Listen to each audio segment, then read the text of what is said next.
ਉਹ ਸਕੂਲ ਵੀ ਜਾਂਦੇ ਜੁੰਦੇ ਹੋ ਜਾਂ ਇੱਥੇ ਬਹਿ ਕੇ ਹਰ ਵੇਲੇ ਮੰਜੀਆਂ ਤੋੜੀ ਰੱਖਦੇ ਹੋ? ਓ ਯਾਰ ਜਾਨਾ ਯਾਰ ਸਕੂਲ ਯਾਰ। ਮੈਂ ਤਾਂ ਜਦੋਂ ਹੀ ਵੇਖਿਆ ਇੱਥੇ ਮੰਜੀਆਂ ਤੋੜ ਰਹੇ ਹੋ ਤੁਸੀਂ। ਸਕੂਲ ਵਿੱਚ ਦੋ ਬੰਦੇ ਨੇ, ਮੈਂ ਪਹਿਲੇ ਨੰਬਰ ਤੇ ਆਣਾ ਹਰ ਵਾਰੀ।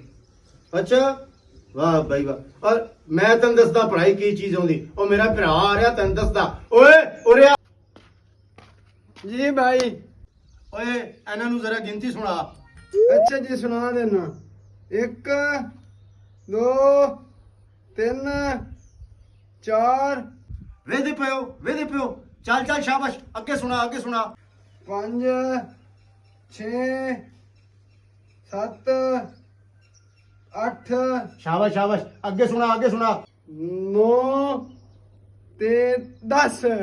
ਹਾਂ ਵੇਖੀ ਗਿਣਤੀ ਉਸ ਦੀ ਹਾਂ ਵੇਖੀ ਉਹਨੂੰ ਕਿ ਅੱਗੇ ਵੀ ਸੁਣਾ।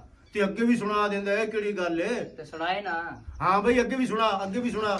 ਗੁੱਲਾ ਬੇਗੀ ਸ਼ਾਹ ਤੇ ਯੱਕਾ। ਉਹ ਬੇਇੱਜ਼ਤੀ ਕਰਾ ਦਿੱਤੀ। ਉਹ ਯੱਕਾ ਵੰਜ ਦਾ ਸਿਰ ਲੈ ਮੈਂ ਚੱਲ ਤੱਕ ਹੋ ਮੈਂ ਜਿੱਥੋਂ